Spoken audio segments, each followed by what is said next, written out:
Uh, and at the same time, they were pressuring the Czechs not to defend themselves because, contrary to what we've been taught, Czechoslovakia was militarily much stronger than Germany at that time in 1938. So they had first-class army, very well trained, very well armed. They were capable of putting 1 million troops under arms on short notice in case Germany invaded. They also had a very strong, it's Sudetenland is mountainous region, so they had Yeah. many bunkers, many reinforced position. Czech tanks were much superior to the German tanks.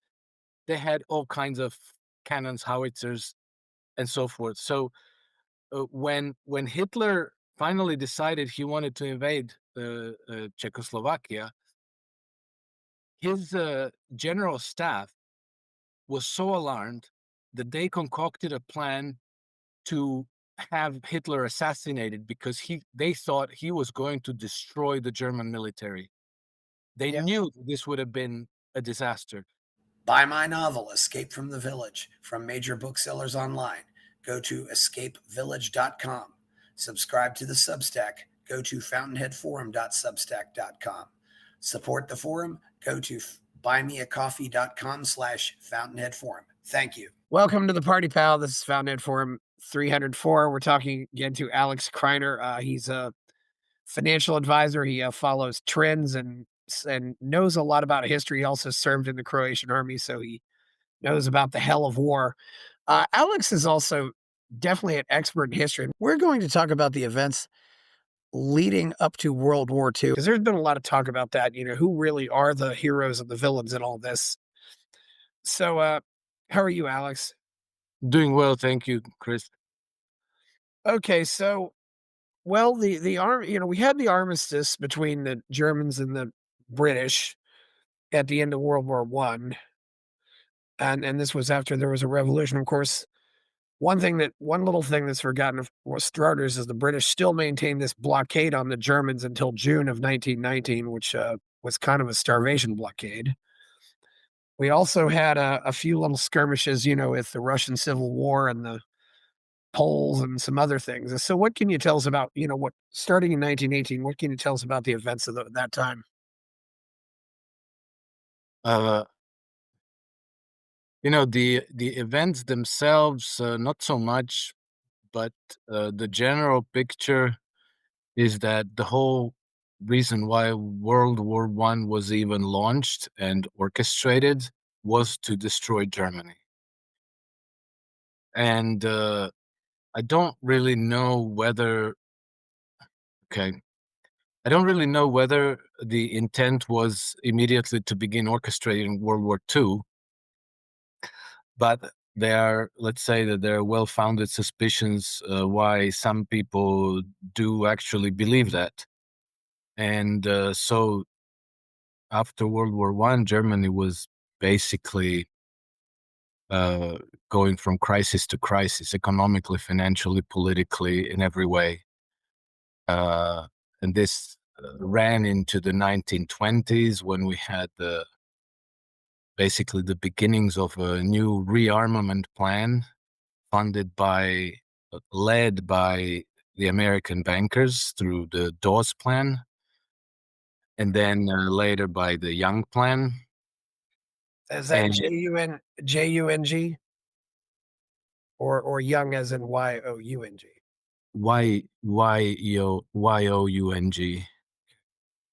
Young,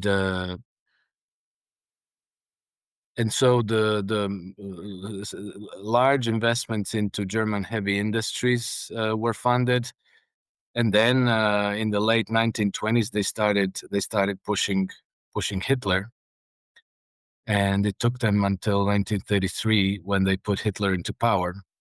And so World War One was orchestrated to destroy Germany. World War II was to use Germany to destroy the Soviet Union. And so the events are many and varied, and maybe the interpretations are about a lot of these things still controversial. We have to remember that after World War One, there was an orchestrated purge of documents related to how World War One happened. And today, in the United States and in Britain, there are the archives are being held under guard. They're being guarded more heavily than the supposed gold at the Fort Knox, and access to those archives is severely restricted. In Britain, there's a place named, I think, something like Henslow Park, where you have 2 rows of razor wire fencing with CCTV cameras every so many meters and heavy guard. And behind that is the documentation pertaining to World War II. And then we also had, I forget now who it was, an American politician who ended up being quite famous. I don't know if I think he maybe even became president. Herbert Hoover, maybe. Herbert Hoover, yeah, he was definitely president. What was interesting about Herbert Hoover's career was he had never run for any office until he was president. He was always appointed to these various positions, but he got very famous and popular just based on that. When was he president? What years? Do you happen to He remember? was elected in 1928, and then he lost big in 1932. But Okay. he Okay. he he was elected. He had landslides both times. One win, one loss. Yeah, So Herbert Hoover was tasked yeah. to go around Europe and to take to physically uh, take the documentations from different countries' archives pertaining to World War One, the correspondence between governments, governments, and to bring it back to the United States or to destroy it. And he was actually able to even do that in the Soviet Union. He took many truckloads worth of documents from the Soviet Union and destroyed it. So this is why the uh, the events themselves are controversial. You know, in the sense that if you go by if you go by the way we are taught history according to the conventional curriculum, then it's not controversial. Then everything is very clear. The Gavrilo Princip shot Franz Ferdinand in Sarajevo, and then everybody just went crazy and started waging war on one another, and then the whole continent of Euros was plunged into this uh, insane world war. And but if you question those events, then the picture that emerges is different, but it's more grainy because we don't really know. A lot of documentation has been destroyed. A lot of it is being held, and access to it is severely restricted. But let's say that between then and now, enough stuff got declassified, and enough researchers have poured over these documents that we know for sure that what we were taught in school is distorted by just enough for us to not really get the correct picture of what happened, how it happened, and why it happened. And I think that when we discuss why it happened, this is the toughest thing because you have to kind of try to figure out the motivations of the people who were involved. What were they after? Why were they doing what they're doing? There, you obviously have to use your imagination, but it's very clear because this war has been the British foreign intelligence establishment, foreign policy establishment and their secret services and their secret diplomacy have been working on orchestrating World War I probably since 1890s. So it took a while, and they thought that it would be maybe a quick war. They just needed to kneecap Germany because Germany was emerging as a rival power on the continent. And as we know from Halford Mackinder's writing, they were deathly afraid of Russia and Germany forming some kind of an alliance or an axis, because then, they saw the possibility of a pivot power emerging on the Eurasian continent. And so they wanted to nip that in the bud. They thought they were going to quickly kneecap Germany, but then it turned into a big, horrible war. And the British did everything possible to extend the war for as long as possible for it to become as destructive as possible, because then they emerged as the peacemakers and the creditors to fund Europe's reconstruction and development, rearmament, and so forth. And then they concocted World War II. Not just the British, right? The American bankers participated in that, as well as the key American industries like Standard Oil, U.S. Steel, Ford, and so on, who did everything to provide Germany with the heavy industries, with the technologies needed to rearm, and then get to World War II in order to destroy Russia.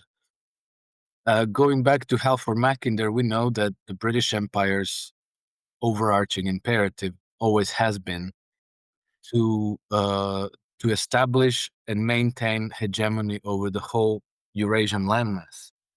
And their thinking was literally, explicitly put that way, that who rules Eastern Europe rules the heartland, who rules the heartland rules the world island being the Eurasian landmass, and who rules the world island rules the world. And this was their objective. Yeah, and of course, for people listening, Mackinder is spelled Mackinder. Yeah, they really were, being the dominant player at the time. I know my own history teacher said often, especially leading up for about 50 years, they also, adopted a policy of really trying to be nice to the US because they thought maybe we can even lure the US into our wars, even though the US long had a tradition of trying to stay out of at least trying to stay out of these wars. Yeah, were the French, complicit in this too, or do you think the French were just going along for the ride, or because they suffered more in both wars Cer- than the British did? Yes, yes. Well, certain political factions in France were complicit. But the British used uh, y- the British used bait to get people on their side, and the French always have this axe to grind with the Germans over Alsace and Lorraine, because you know um, these are French territories now. But if Germany wins the next war, they're probably going to be German territories again. It's disputed. So then the British would go to Paris and talk with the politicians there, and they tell them, well, we'll help you. We'll help you retake Alsace and Lorraine. And then, there were people who were interested in that. In the same way as today, the British intelligence keeps close contact with the Turkish deep state, and they want to use Turkey to help them in the Middle East. And they also wanted to use Turkey against Russia, in some kind of a Crimea War 2.0.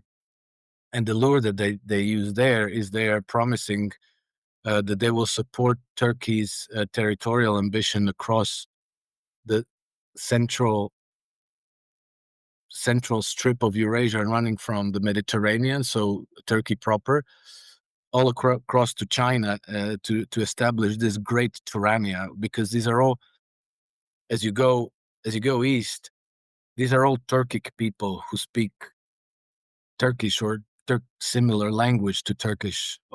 You go all the way to Uzbekistan and all the way to China, um, uh, you know, Azerbaijan, Turkmenistan, Kazakhstan. These are all Turkic peoples. And so, for somebody like Erdogan, and he's not the only one. There's people in Turkey who are kind of keen on that. Uh, they see themselves as a future sultan of some big future Ottoman Empire that they're going to unify and rule over. So this has been promised. The current head of the MI6, Sir Richard Moore, used to be the ambassador in Ankara, and he's apparently very good friends with Oh, Erdogan. And so he has been selling this Greater Tyrannia project to Erdogan. And he wanted to use Turkey not only to overtake Syria, but also against Russia in the Russia-Ukraine war. And so this is why we saw when in 2015, when the West put together this whole war against Syria, that Turkey participated very actively, and Turkey is still in control there until this day. But we saw that they also downed, staged a major provocation against Russia when Russia intervened, and they downed Russian aircraft with Russian troops on board, and that was supposed to trigger a war between Russia and Turkey. Of course, the Russians are not stupid, so they didn't take the bait. But there's a reason why why the Turks might want to do this, or some people in the Turkish establishment might want to do this, because they have these territorial ambitions. But the people who are instigating it are the British. Same thing with Ukraine. Same thing, World War I with France. Hey, we can help you take control of Alsace and Lorraine. Let's work together on this. well, that's certainly interesting. Alex, one thing too, though, we know the story of Germany. After the war, there was the hyperinflation. Hitler actually tries a coup in 1923, which fails. He goes to jail and writes his book, but becomes more famous. Uh, what happened with Mussolini in Italy, though? How did he get power in Italy? What happened there in the 1920s? I don't know exactly, Chris, but I do know that he was an MI6 agent as well. Oh, And I know that, indirectly, because Mussolini was backing Mussolini is how Croatia and Ustaše got their backing. Ustaše was a Croatian spell that. Ustashe. Okay. Yeah, so their leader was Ante Pavelic. He was kind of like a Stepan Bandera type character, and he was backed by the Italian fascists, and indirectly by the MI6, by the British intelligence. Um, oh, and also, by the way, when they were concocting World War I, they also uh, influenced the Russians to attack Germany, and the whole play was they used Serbs to antagonize the Austrian Empire and impose a war on them. And it was widely perceived that Austrian Empire was completely under control of the Kaiser Wilhelm in Germany, that they were a German dependency.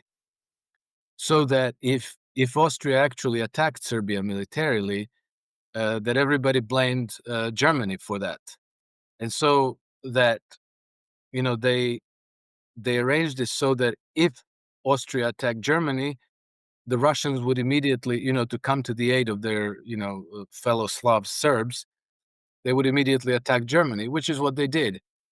But how did the British get them to do that? Because British that were promising them control of Constantinople. Because for the Russians, exit to the Mediterranean is very important. Oh, So a warm water port. Yes. yeah, so getting through the Straits of Bosporus Yeah. is delicate. They could be cut off there if there's a hostile regime in Constantinople. So the British told them, "Oh, look, we'll support your claim for Constantinople, and if you work with us, we'll make sure you get Constantinople as your own sovereign territory or dependency or whatever." And so that's how they hooked Russia into that. And then also, the whole question of uh, Rasputin. He was trying to steer, he was trying to influence Tsar Nicholas to steer Russia away from this war because he saw that it was going to be an absolute catastrophe for Russia. So they had him killed. Who killed him? A a British nobleman, one of these, fine people who lived an alternative lifestyle. Of course, it also ended up being a disaster for Nicholas and his family too, because Yeah. Yes. Yeah. they and I don't think they ever could have seen that coming. And they sprang the revolution on them exactly at the moment where Nicholas was done with World War One. He was going to mm, abandon field, Because and they were then losing badly. because they were losing very bad. Not only were they losing very badly, but there was, people in Russia were saying, "Why are we even involved in this? What has this to do with us at all?" And so, it was an untenable position. So, they had to stage a color revolution, which they did. And I know that this may seem fantastic, but it's no longer even controversial. It's practically, uh, we don't have a very very high resolution picture of this, but the facts that we know that are on record now are practically undeniable.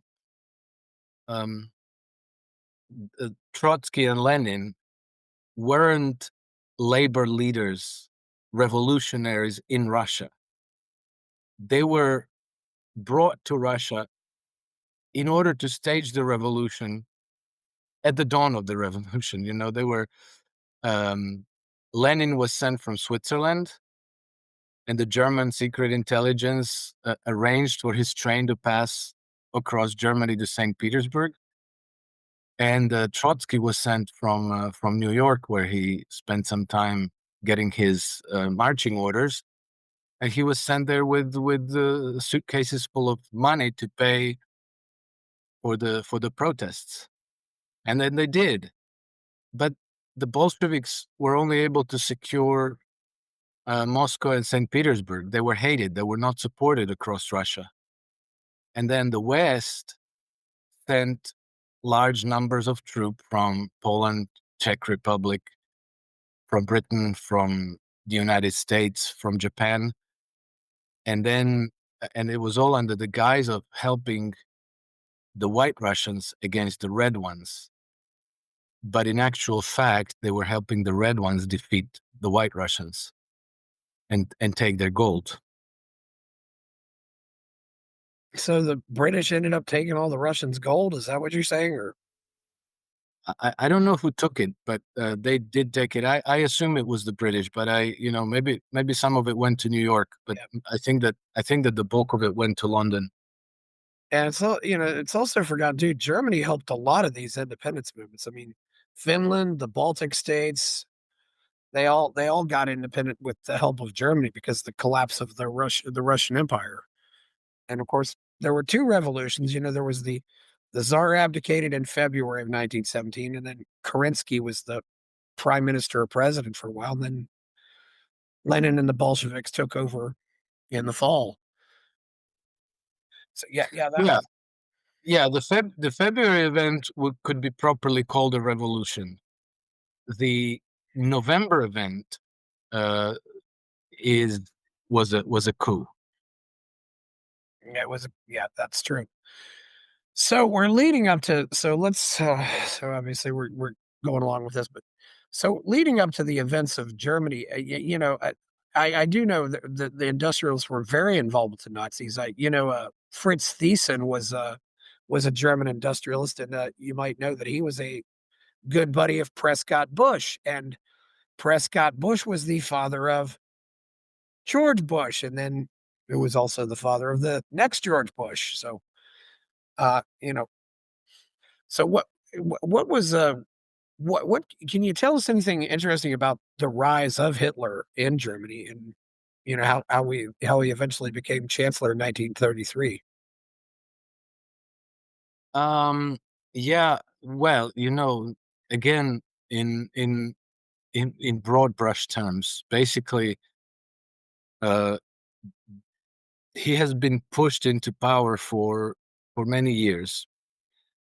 But in Germany, it was understood that he was a pretty much a French fanatic, and the president of Germany, Hindenburg, several times, I think at least three times, he refused to nominate Hitler as a prime minister.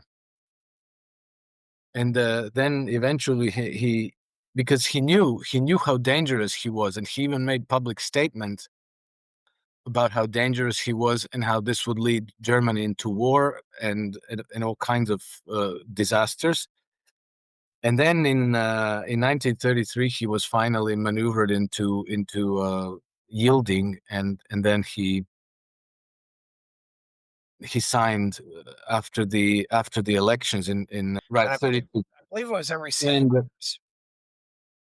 yeah, and but it, Hitler won with a very slim majority of, I think, 37%. He won 37% vote, and that's the highest percentage of vote he ever obtained. Uh, and he did so because he got very, very strong support from Western powers. Money. They sent like executives from and technicians from Hollywood studios to shoot his political campaign ads. The media cover to cover was favoring him, and who knows? I don't know this, but maybe they rigged the elections as well. I mean, Yeah, at this point, I think it's a fair guess. It's a fair question. And so he became, and even with all that, with all this massive campaigning promotion money that he got for the campaigns, he still barely got over 37% of the German vote, and that's the most that he ever got. yeah. But still, the big capital was behind him. They wanted him because they wanted the big war on European continent because they were keenly interested in destroying the Soviet Union. Yeah. Who were some of the other I mentioned Prescott Bush, who were some of the other figures involved? Well, there are many. There's Henry Ford. There's uh, I'm vague on the names now because it's been a while since I studied these things. But it's the major U.S. banks, Swedish banks, Dutch banks, British banks. The key role was Montagu Norman, the uh, governor of the Bank of England.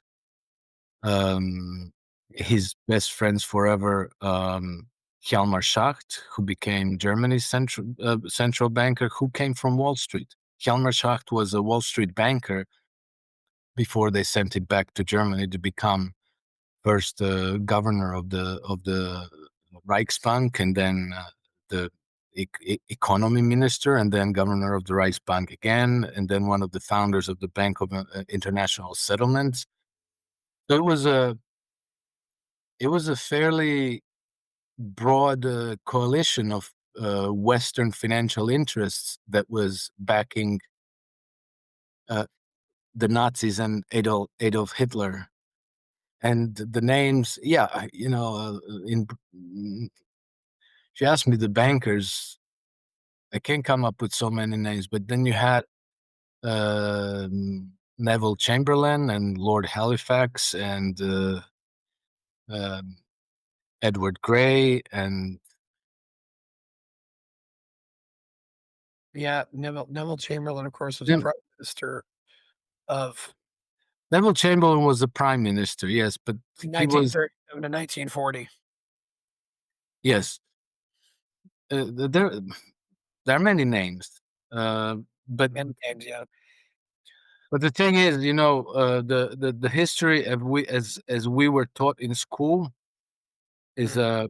a dishonest distortion, and it was written to give us this warm and fuzzy impression that the good guys won and the bad guys lost. Not true. The bad guys won, meaning, you know, the the core source of fascism in Europe was never dismantled.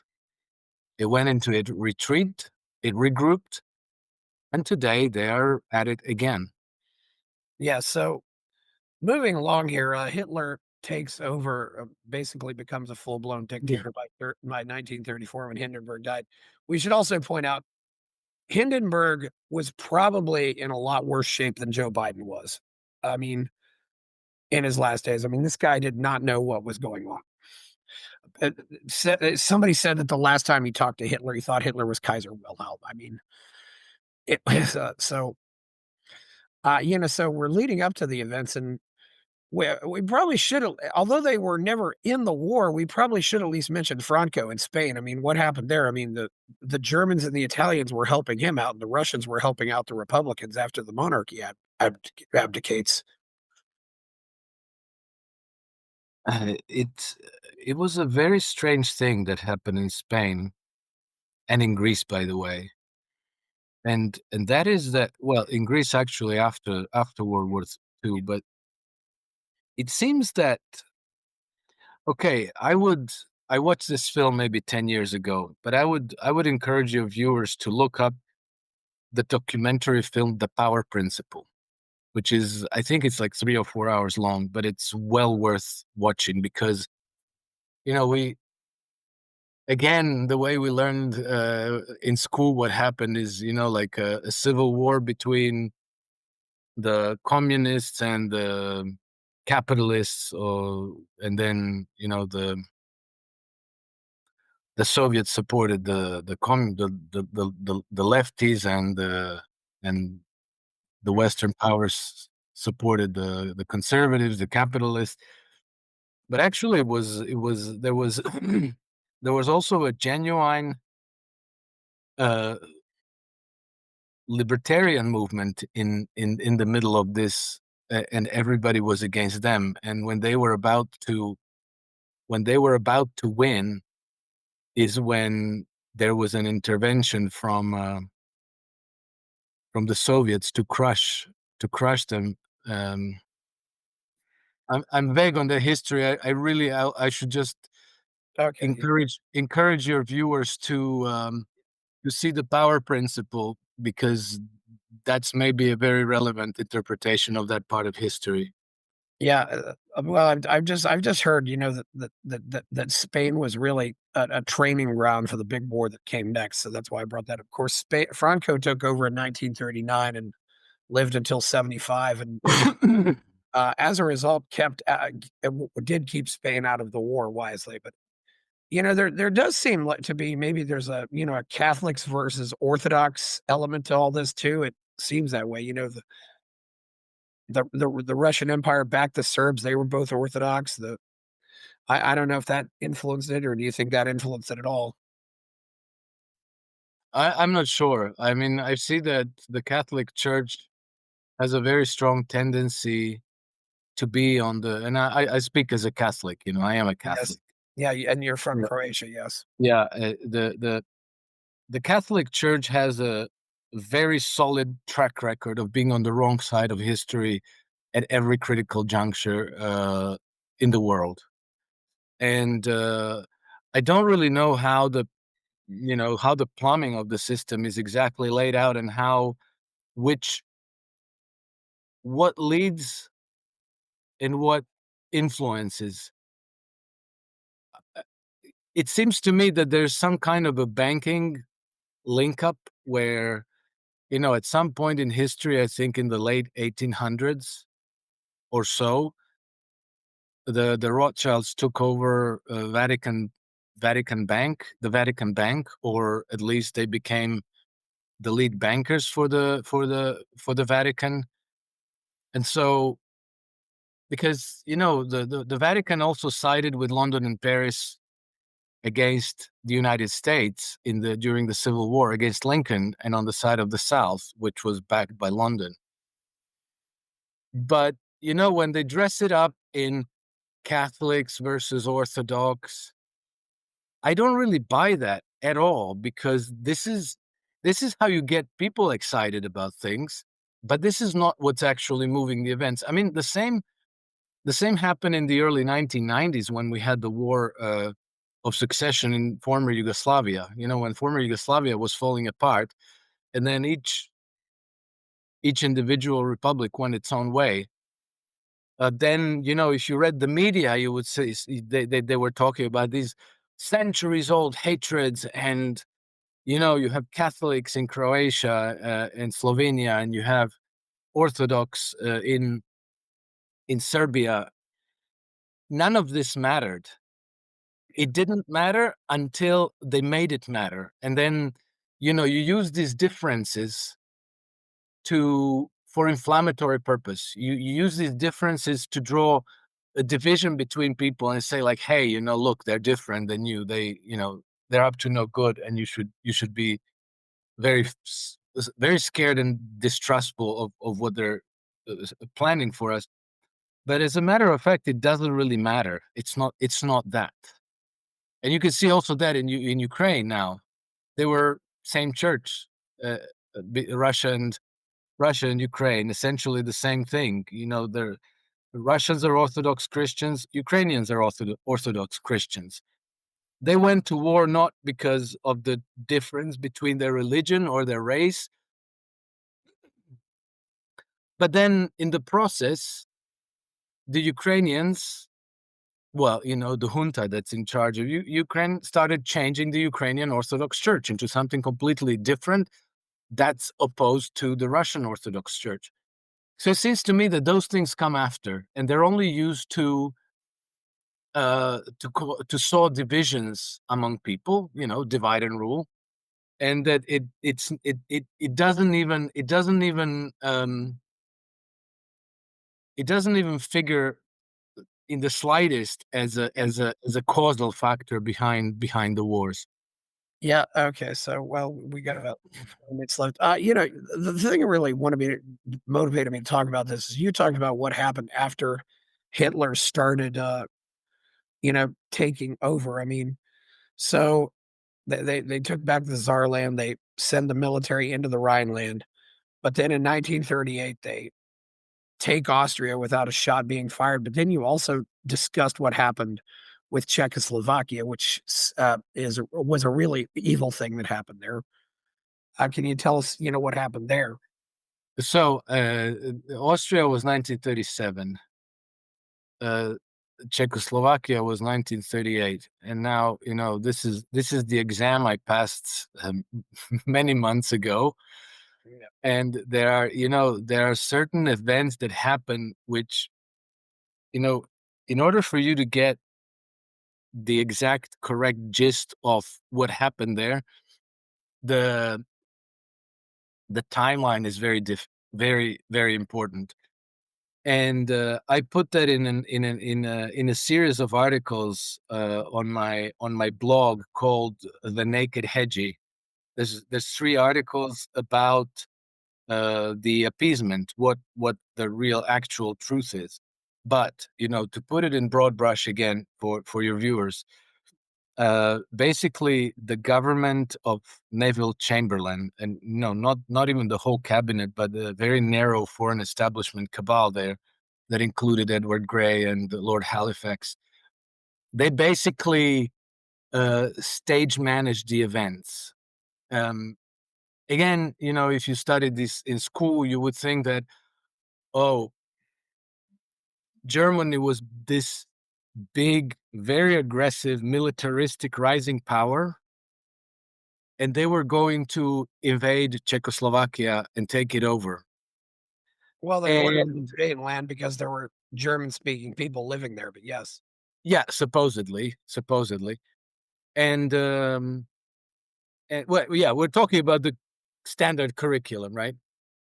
And then Naval Chamberlain stepped in to try to prevent the outbreak of war on the old continent because that would be such a disaster, right? So he came in as supposedly as a peacemaker, or at least that's the way it was being portrayed at the time.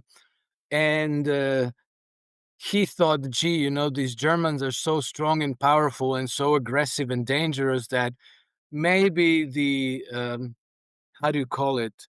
The solution to this would just be to let Germans take over the Sudetenland and be done with it. And then, Germany appeased, everybody can have peace for our generation.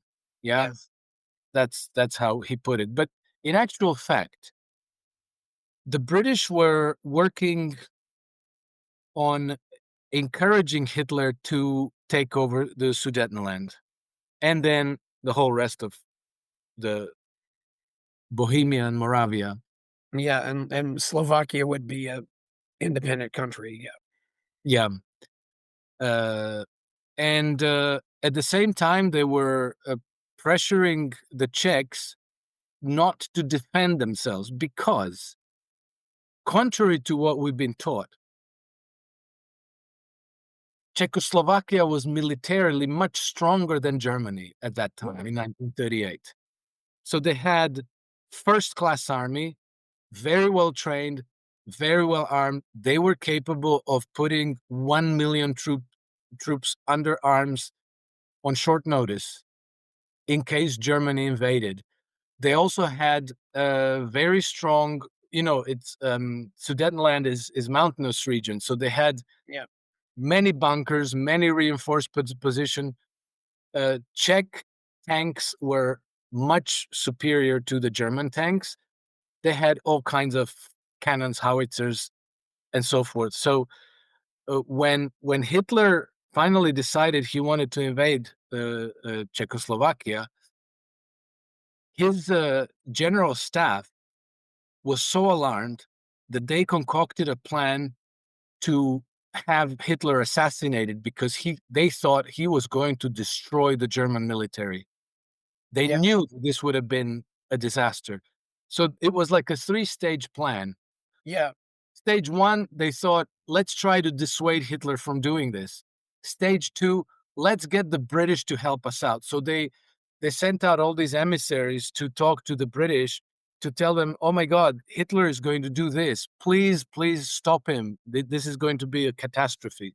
They didn't understand that the Brits were actually the ones who were encouraging Hitler to take over Czechoslovakia. And then at the very same time, they were pressuring the the Czechs to stand down, to not defend themselves. They said, "Don't do anything that might be provocative against the Germany because they're going to invade. Uh, don't don't mobilize your army. Don't move your army to the border.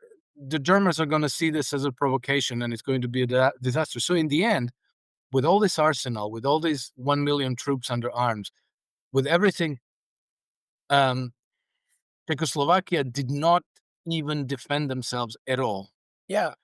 And all at the same time as this is going on, the Soviets are trying to organize a peace conference. They're trying to call people to organize a conference in Bucharest with the British and the French um, and the Czechoslovaks to try to orchestrate like a land bridge, because they said we can bring armaments and troop reinforcements from the Soviet Union by air into Czechoslovakia and help them defend against Hitler.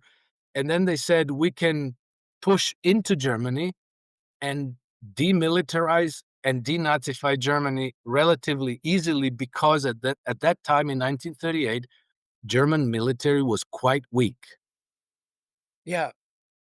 Everybody ignored the Soviets. They they encouraged Hitler to uh, to take over. They were just telling Hitler, uh, take over Czechoslovakia, but in a peaceful way. And so, to make sure that that can happen that way, they work diplomatically on Czechoslovakia to make sure that they don't defend themselves. And this is actually what happened, except Yeah. that Hitler was not very happy with this. He wanted war. He wanted to win it by force. Now, why did the British want to do this? Do this? Because I think, in large part, because of the Czech arsenal, because of their armaments, because of their military industry, which was superior to the German military industry. Yeah. They wanted to put a big force together, so let the Nazis take over Czechoslovakia and their armaments and their military industries and their troops. And so if they don't go to war, they don't attrit one another, they don't weaken one another, because the actual real objective of that war was to use all that force and to direct the Soviet Union. Hitler didn't quite see it that way exactly, so he wanted to kick the crap out of the Czechs. And he was, when they signed finally the Munich agreement in 1938, he was very disappointed. He said that was the first and the last international conference that he was ever going to participate in, and he referred to Neville Chamberlain, who, with whom he was on very friendly terms up until then. He called him a dirty pig. And anyway, you know, history now judges this as appeasement, because it's, Mhm. the framework of the events is that Neville Chamberlain tried to prevent a war, and this is why he appeased the Nazis. But that's not at all what happened. Yeah. And then there's like a series of events in London at the dawn of these happenings, where um, Neville Chamberlain goes to the Parliament, and while all of this is going on, they're scaring the daylights out of the British people, daylights out of the British people, that the Germans are going to start to invade, start to bomb um, Britain, and so he goes to the Parliament and he delivers a speech about these terrible events on the continent that we don't know anything about. Like how terrible that we should be afraid for our lives here in England about events that are happening somewhere out there. God knows where, these peoples that we don't know anything about. Like he was really playing dumb.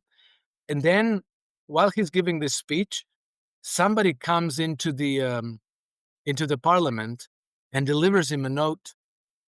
And then on that note, it says that Mr. Hitler is inviting him to a conference in Munich. And then he reads this, and everybody in the Parliament is like, oh, okay, so maybe we can have peace. Maybe they're not going to have to bomb us, and everything can be avoided. And Chamberlain theatrically ends his speech then and there, and then that doesn't even finish his speech, just leaves, goes straight to the Munich conference, except he organized the conference himself. He invited Hitler to the conference. That note that they were given, that was a whole deception as well. So anyway, I documented this all in these 3 articles that I published about appeasement, which, the way they taught us, in Yeah. school was a complete lie. And so the details of the timeline and event is very important, and I can't, quite regurgitate them, off the top of my head. But I would encourage your viewers to check it out. I put together a video of about 40 minutes, which kind of puts the whole thing together if they don't wanna read a long article. Well, this is all great stuff, and as you pointed out, the Germans got all this artillery that and it was more artillery than they had, so Germany was much Yes, stronger because of this, much more able exactly, to fight a war. exactly, and I think that that was the whole point.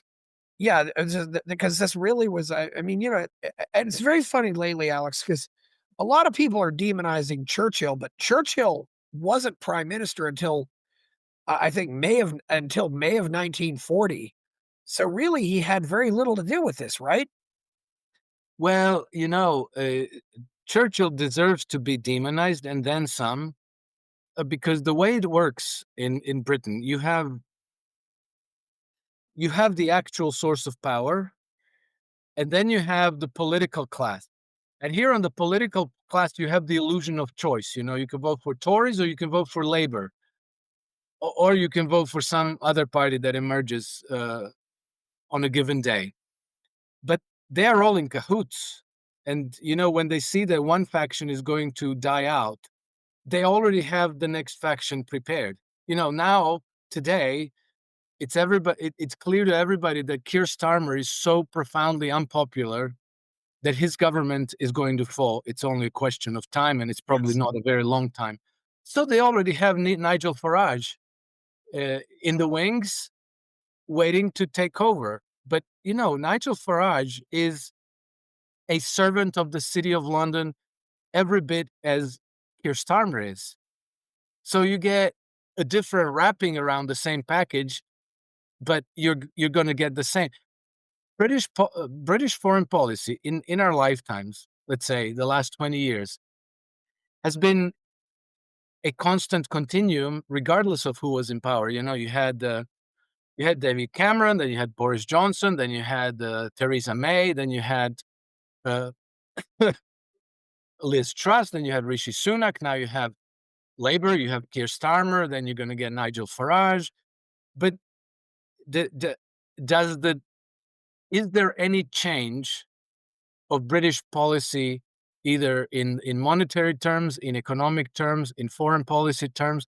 No, it's always the same. It's always the same. And so people vote. Somebody votes. I don't know who votes. A very small percentage of the population actually decides this. I think that Boris Johnson actually was voted into office with something like less than 1% of the actual British popular vote.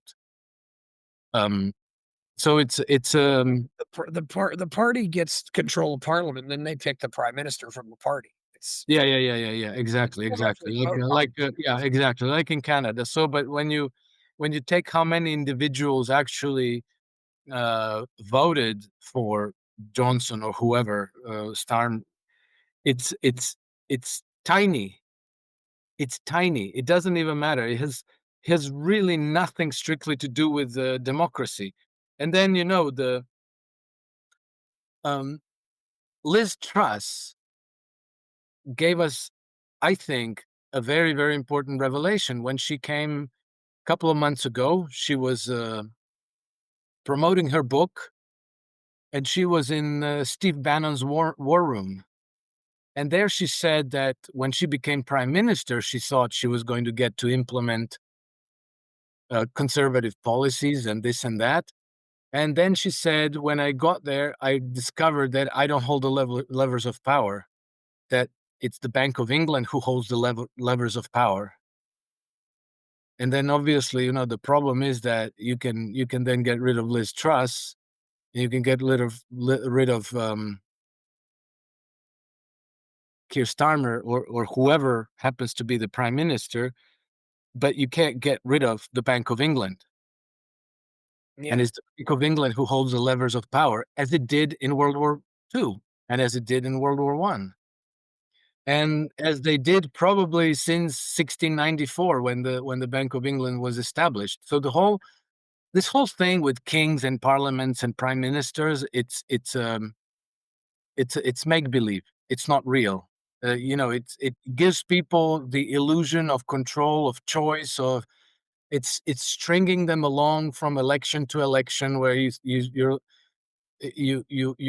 have grievances over the government policies, and they're like, okay, well, next election we're going to show them we're going to vote for the other side, and then you get strung along to the next election when you discover that this side sucked too, and then you're going to vote for, like in the United States, you vote for a Republican Fake opposition, so to speak, or control. position, and you always get the same, but they're always telling you, oh, democracy, change things through the institutions of the system. We're going to vote for the other people, and then our vote, they're going to have to take our vote into when did the British people vote for war last? But since World War II, the Brits have been involved in at least 83 wars since World War II. The British people never voted for this. It's just that they don't have a say. It's all happening um, between a secret cabal and the bankers and their secret services and their SAS troops, which are everywhere in the world. Yes, that's true. Alex, one thing I wanted to do, I want to take a few moments to say, I think we wrapped up this story, but did want to take a few moments. Let's say some nice things about Gonzalo Lira. That was where I first discovered you. You know Gonzalo pretty well. So, what can you tell us about Gonzalo? Because, Gonzalo's gone. He, Yes.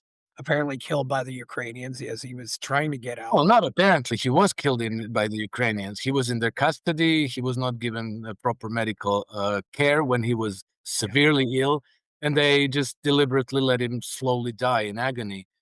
Well, Gonzalo Lira was an independent thinker, and they say he was a journalist. I don't know if he was a journalist really, but I've read many of his papers. He and I Yeah. emailed a little bit back and forth. I wouldn't say that I was close friends with him or anything like this. I wouldn't say that I agreed with him on everything, but he had his, y- you know, fiercely independent way of thinking, and he was a philosopher. Uh, Once he shared with me some of his, things that have nothing to do with anything, just like philosophical thought, and I was quite taken aback how deep a thinker he was. Yeah. And so, yeah, he said there in Kharkov, I think he wanted to document the events for posterity, probably write a unique book about Ukraine war from a first-hand observer. And he was deprived of their opportunity by the thugs in the Zelensky government. Yeah. And he was apparently trying to get out, and they got him at the border. I don't know how that works, but yeah, he was headed toward Hungary. It's, quite unfortunate, but that was where I found your show, the round table, so you think Nigel Farage is controlled opposition too. I think I've heard you say that before, yeah. Yeah, yeah, yeah, I do, and maybe I don't know how that happened. I didn't, I always found Nigel Farage a little bit suspicious. Now I'm convinced that he's controlled opposition, and I think that maybe before I didn't quite see it, or they got to him. Remember, he got unbanked some months ago. He got kicked out of his bank, and then he was not. Then he tried to open a new bank account with 8 other banks. They all rejected him. This is extremely, extremely debilitating. That is, you can lose your business, you can lose you can use your means of making a living. So, Yes. I don't know how he fixed that, but maybe he said, "Okay, I'll be a good boy. I'll do as I'm told," and then he got his life back. Well, and that's the thing. So, if somebody breaks into your house and they're ready to kill your family, you might just give in. I don't know. I don't know what motivates this stuff, but it doesn't seem like there's much limit as to what the bad guys will do nowadays. It's just Yeah, and you're and Britain seems to be sticking its nose, and now they've got it. They got the U.S. as a partner, which wasn't the case. And as you also pointed out too, they let the Germans take the gold too. So yeah, yeah. So anyway, well, where can people find you out there? They let the Germans take the Czechs gold, but yes, where can people Yeah. find you out there? Well, I'm active on X. My handle is at Naked Hedgie, and I have two Substack publications. One is my personal blog, my personal Substack called Alex Krainer's Substack, and I have also a daily markets newsletter called iSystem Trend Compass. Okay, well, thank you for coming back, Alex. It's always a treat to have you here. You got a wealth of knowledge, and please like this video, subscribe to the channel, go buy my novel Escape from the Village, check out my Substack. People are giving me money at buymeacoffee.com. Thank you, Alex Kreiner. I'm Chris Baker. We're buy my novel Escape from the Village from major booksellers online. Go to escapevillage.com. Subscribe to the Substack.